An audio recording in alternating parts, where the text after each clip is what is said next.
Friends, welcome back to my channel. ಎಲ್ಲರೂ ಹೇಗಿದ್ದೀರಾ? So ಇವತ್ತು ಮಾರ್ನಿಂಗು ಏನೋ ಒಂದು ರೆಸಿಪಿ ಮಾಡೋಣ ಅಂತ ಬಂದು, ಏನಿದು ಗೊತ್ತಿಲ್ಲದಿರೋದನ್ನಲ್ಲ, ಬಟ್ ನಾನು ಯಾವ ಥರ ಮಾಡಿದೆ ನೋಡೋಣ ಬನ್ನಿ. ಸೊ ಇದಕ್ಕೆಲ್ಲ ಏನೇನು ತೊಗೊಂಡಿದ್ದೀನಿ ಎಲ್ಲ ತೋರಿಸ್ತೀನಿ. ಸೊ ಇಂಟ್ರೆಸ್ಟಲ್ಲಿ ನೀವು ಕೂಡ ಟ್ರೈ ಮಾಡಿ, ಈಸಿಯಾಗಿ ಬರುತ್ತೆ. ತಿಂಡಿ ಅಂತ ಬಂದರೆ ಮಾರ್ನಿಂಗು ಸುಮಾರು ಜನಕ್ಕೆ ರೈಸ್ ಐಟಮ್ಸ್ ಅಷ್ಟಕ್ಕಷ್ಟೇ ಅಲ್ವಾ, ಬೆಳಿಗ್ಗೆ. ಸೊ ಯೂಶ್ವಲಿ ಇಡ್ಲಿ, ಚಪಾತಿ, ರೊಟ್ಟಿ ಈ ಥರದ್ದು ಇಷ್ಟ ಆಗುತ್ತೆ. ಅದರಲ್ಲಿ ಸ್ವಲ್ಪ ಚೇಂಜ್ ಮಾಡಿ ಸ್ವಲ್ಪ ಮಸಾಲೆ ರೊಟ್ಟಿ ಈ ಥರ ಎಲ್ಲ ಮಾಡಿದರೆ ಭಾಳ ಇಷ್ಟ ಆಗುತ್ತೆ ಅಂತ ಅವಾಗವಾಗ ಮಾಡ್ತಾ ಇರ್ತೀನಿ. ಇವತ್ತು ಕೂಡ ಸ್ವಲ್ಪ ಮಸಾಲೆ ರೊಟ್ಟಿ ಮಾಡೋಣ ಅಂತ ಅಂದ್ಕೊಂಡು ಎಲ್ಲ ರೆಡಿ ಮಾಡ್ಕೊತಾ ಇದ್ದೀನಿ. ಸೊ ಹೇಗೆ ಬಂತು ಎಲ್ಲ ಹೇಳ್ತೀನಿ. ಸೊ ಯಾರೆಲ್ಲ ಟ್ರೈ ಮಾಡಿದ್ರಾ, ಇಲ್ಲ ಮಾಡಿಲ್ಲ, ನಾವು ಏನಾದರೂ ವಿಡಿಯೋ ಮಾಡ್ಬೇಕಾದ್ರೆ ಯಾರಾದರೂ ಬಂದರೆ ಮಾತೇ ಆಗೋಕ್ಕಾಗಲ್ಲ. ಯೂಶ್ವಲಿ ಕಾಯಿನ ನಾನು ತುರ್ಕೊತೀನಿ, ಈ ಥರ ಫ್ರಿಜ್ಜಲ್ಲಿ ಇಟ್ಬಿಟ್ಟು ಒಣಗಿರುತ್ತಾ, ಅದು ಸರಿಯಾಗಿ ತುರಿಯೋದಕ್ಕೆ ಬರೋಲ್ಲ ಅಂತ ಅಂದ್ಕೊಂಡು ಹಾಗೆ ಕೈಲೇ ಎತ್ಕೊತಾ ಇದ್ದೀನಿ.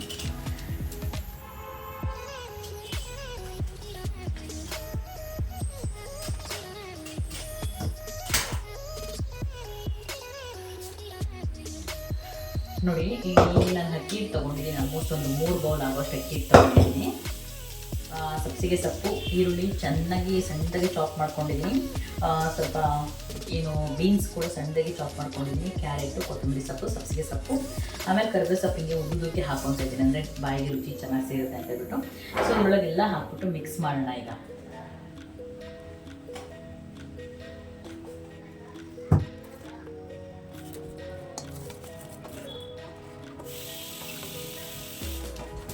ಈಗ ಇದನ್ನು ಚೆನ್ನಾಗಿ ಸ್ವಲ್ಪ ಹಾಗೆ ಕೈಯಲ್ಲೇ ಕಲಿಸ್ಕೊಳ್ಳೋಣ, ಅಂದರೆ ಚೆನ್ನಾಗಿ ಹದ ಹಿಡಿಯುತ್ತಲ್ವ. ಹಂಗಾಗಿ ಸ್ವಲ್ಪ ಈ ಥರ ಮಾಡಿಕೊಂಡ್ರೆ ನಮಗೆ ಕಲಿಸ್ಬೇಕಾದ್ರೆ ಒಂದು ಕಡೆಗೆ ಹೋಗಲ್ಲ, ನೀಟಾಗಿ ಕವರ್ ಆಗಿಬಿಡುತ್ತೆ. ಮೋಸ್ಟು ಈ ಥರ ಮಸಾಲೆ ರೊಟ್ಟಿ ಅಂತೂ ತುಂಬ ಚೆನ್ನಾಗಿರುತ್ತೆ ನಾರ್ಮಲ್ ರೊಟ್ಟಿಗಿಂತ. ನಾನು ಸ್ವಲ್ಪನೇ ಮಾಡ್ಕೊಳ್ತಾ ಇದ್ದೆ, ಬಟ್ ಇರಲಿ, ಮಧ್ಯಾಹ್ನಕ್ಕೂ 2 ರೊಟ್ಟಿ ತಿಂದು ಇಲ್ಲ 1 ರೊಟ್ಟಿ ತಿಂದು ರೈಸ್ ತಿಂದಾಯಿತು ಅಂತ ಅಂದ್ಕೊಂಡು ಸ್ವಲ್ಪ ಜಾಸ್ತಿನೇ ಮಾಡ್ಕೊಂಡಿದ್ದೀನಿ. ಸೊ ಫ್ರೆಂಡ್ಸ್, ಯಾರೆಲ್ಲ ಈ ಥರ ಟ್ರೈ ಮಾಡಿರಲ್ಲ, ಸುಮಾರು ಜನ ಮಾಡಿರ್ತಾರೆ, ಅದರಲ್ಲೂ ಕೆಲವು ಟ್ರೈ ಮಾಡಿರಲ್ಲ. ಸೊ ಈ ಥರ ಆರಾಮಾಗಿ ಮಾಡ್ಕೊಂಡು ತುಂಬ ಚೆನ್ನಾಗಿ ಬರುತ್ತೆ, ಟೇಸ್ಟ್ ಕೂಡ ಇರುತ್ತೆ. ಆ್ಯಂಡ್ ಆವಾಗವಾಗ ನಾನು ಕೂಡ ಮಾಡ್ತಾಯಿರ್ತೀನಿ. ಇದನ್ನೇನು ಮಸಾಲೆ ರೊಟ್ಟಿ ಅಂತೂ ಒಂದೆರಡು ಸರ್ತಿ ಮಾಡಿಲ್ಲ, ಸುಮಾರು ಸರ್ತಿ ಮಾಡಿದ್ದೀನಿ ನಾನು. ಅದರಲ್ಲೂ ಈ ಸಬ್ಸಿಗೆ ಸೊಪ್ಪು ಫ್ಲೇವರು ಏನು ಚೆನ್ನಾಗಿರುತ್ತೆ ಗೊತ್ತಾ. ನೋಡಿ, ಅದಕ್ಕೆ ಎಲ್ಲ ಮಿಕ್ಸ್ ಮಾಡ್ಕೊಂಡಿದ್ದೀನಿ. ಈಗ ಇದಕ್ಕೆ ನೀರು ಹಾಕ್ಬಿಟ್ಟು ಕಲಿಸ್ಕೊಳ್ಳೋಣ. ಅದಕ್ಕೆ ನೀರು ಹಾಕಬೇಕು, ತೀರ ತೆಳ್ಳಗೂ ಮಾಡಬಾರ್ದು, ತೀರ ಗಟ್ಟಿಗೂ ಮಾಡ್ಕೊಬಾರ್ದು. ಸ್ವಲ್ಪ ಉಪ್ಪು ಹಾಕ್ಬಿಟ್ಟು ನೀರು ಹಾಕಬೇಕು. ನೋಡಿ, ಹಂಗೆ ಡ್ರೈಯಾಗಿ ಕಲಿಸ್ಕೊಂಡಿದ್ದೀನಿ. ಸ್ವಲ್ಪ ಉಪ್ಪು ಹಾಕ್ಕೊಳ್ಳೋಣ.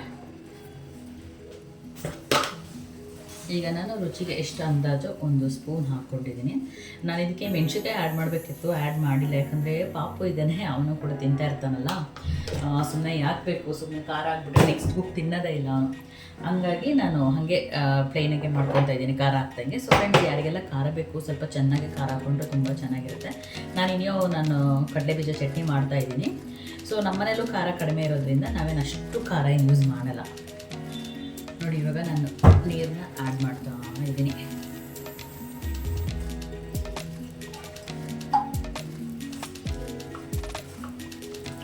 ಕಲಿಸ್ಕೋಬೇಕಾದ್ರೂ ನಿಧಾನಕ್ಕೆ ಸಾಫ್ಟಾಗಿ, ತುಂಬ ಏನು ತೆಳು ಮಾಡ್ಕೊಬಾರ್ದು, ಮತ್ತು ಅಷ್ಟು ಅಂದರೆ ರೊಟ್ಟಿ ಚೆನ್ನಾಗಿ ಬರಲ್ಲ. ಒಂದು ಅಂದಾಜಿಗೆ ನಾವು ಪೇಪರಲ್ಲಿ ಸಾವರಿದ್ರೆ ಚೆನ್ನಾಗಿ ಬರಬೇಕು. ಅಲ್ಲೇ ಆರೆಂಜ್ ಕಲಿಸ್ಕೊಂಡ್ರೆ ಸಾಕು. ಇದಕ್ಕೆ ನಾನು ಬೀಟ್ರೂಟ್ ಕೂಡ ಹಾಕೋಣ ಅಂದ್ಕೊಂಡೆ, ಆದರೆ ಕಲರ್ ಸ್ವಲ್ಪ ಚೇಂಜ್ ಆಗುತ್ತೆ ಅಂತ ಹಾಕಲಿಲ್ಲ. ನಿಮಗೆ ಯಾವುದೋ ತರಕಾರಿ ಇಷ್ಟ, ಎಲ್ಲ ತರಕಾರಿನೂ ಹಾಕ್ಬಿಟ್ಟು ಮಾಡ್ಕೊಳ್ಳಿ, ತುಂಬ ಚೆನ್ನಾಗಿರುತ್ತೆ. ಇದಕ್ಕೆ ಕಾಂಬಿನೇಷನ್ನು ಕಾಯಿ ಚಟ್ನಿ, ಖಾರ, ಶೇಂಗಾ ಬೀಜ ಚಟ್ನಿ ಪುಡಿ ಎಲ್ಲದೂ ಆಗುತ್ತೆ. ಇದಕ್ಕೆ ಹಂಗೆ ಬೇಕು ಹಿಂಗೆ ಬೇಕು ಅನ್ನೋ ಥರ ಇರೋಲ್ಲ. ಆಮೇಲೆ ಏನೂ ಇಲ್ಲ ಅಂದರೆ ನೀವು ಮೆಣಸಿನ್ಕಾಯಿ ಒಂದು ಹಾಕಿಬಿಟ್ರೆ, ಉಪ್ಪು ಹಾಕಿದ್ದೀವಿ, ಸೊ ನೀವು ಹಂಗೆ ಕೂಡ ತಿನ್ಬೋದು. ನಾವು ಆಫೀಸ್ಗೆಲ್ಲ ಹೋಗ್ಬೇಕಾದ್ರೆ ಹಾಗೆ ತೊಗೊಂಡೋಗ್ತಾಯಿದ್ವಿ, ಚಟ್ನಿ ಎಲ್ಲ ತೊಗೊಂಡೋಗ್ತಾ ಇರಲಿಲ್ಲ, ಹಾಳಾಗ್ಬಿಡುತ್ತೆ ಅಂತ ಹೇಳ್ಬಿಟ್ಟು.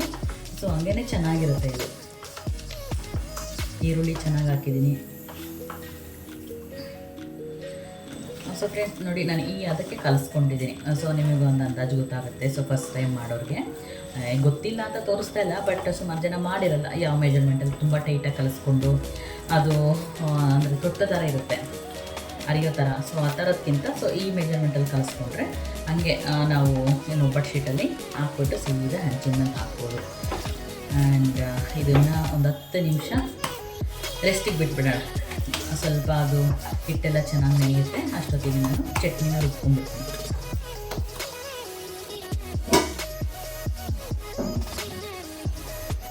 ಅಷ್ಟೊಳಗಡೆ ಆಲ್ಮೋಸ್ಟ್ ಕೆಂಪು ಚಟ್ನಿ ಹಾಕ್ಕೊಳ್ಳೋದು, ಹಸಿಮೆಣಸಿನ್ಕಾಯಿ ಚಟ್ನಿ ಸ್ವಲ್ಪ ಜಾಸ್ತಿ ಹಾಕ್ಕೊಳ್ಳೋದು.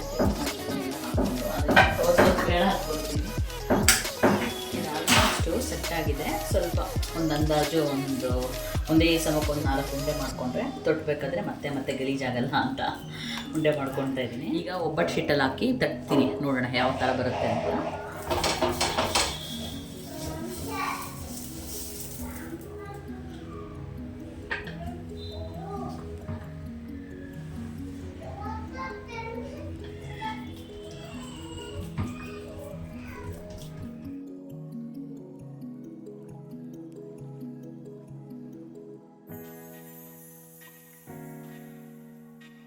ಎಸ್ ಫ್ರೆಂಡ್ಸ್, ಎಷ್ಟು ಚೆನ್ನಾಗಿ ಬರ್ತಾ ಇದೆಯಲ್ಲ ನನ್ನ ಮಸಾಲೆ ಅಕ್ಕಿ ರೊಟ್ಟಿ. ಭಾಳ ಚೆನ್ನಾಗಿತ್ತು, ರುಚಿಯಾಗಿರುತ್ತೆ. ನಾನು ಹೇಳ್ದಂಗೆ ಇದಕ್ಕೆ ಚಟ್ನಿ ಅವಶ್ಯಕತೆನೇ ಇರಲ್ಲ, ಖಾರ ಎಲ್ಲ ಹಾಕ್ಕೊಂಡ್ಬಿಟ್ರೆ. ನಾನಂತೂ ಸಿಂಪಲ್ಲಾಗಿ ಒಂದು ಹಾಫ್ ಆನ್ ಅವರ್ಗಂತೂ ಮಾಡ್ಬೋದು. ಸೊ ನನಗೆ ಬ್ರೇಕ್ ಸಿಗ್ತಾ ಇರುತ್ತೆ ಆಗಾಗ, ಹಂಗಾಗಿ ಸ್ವಲ್ಪ ಲೇಟ್ ಆಗುತ್ತೆ. ಅಷ್ಟು ಬಿಟ್ಟರೆ ಸಿಂಪಲಾಗಂತೂ ಮಾಡ್ಕೋಬೋದು ಫ್ರೆಂಡ್ಸ್.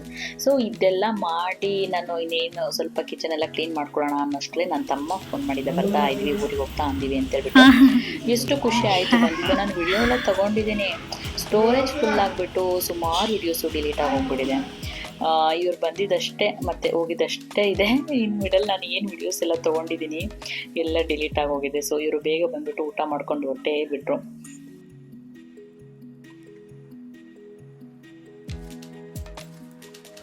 ಬಾಯ್ ಬಾಯ್ ನೀನು ಮಾಡು, ಬಾಯ್ ಮಾಡು, ಬಾಯ್ ಮಾಡು, ಬಾಯ್ ಮಾಡು ಮಗಳು, ಬಾಯ್ ಮಾಡು ಬನ್ನಿ.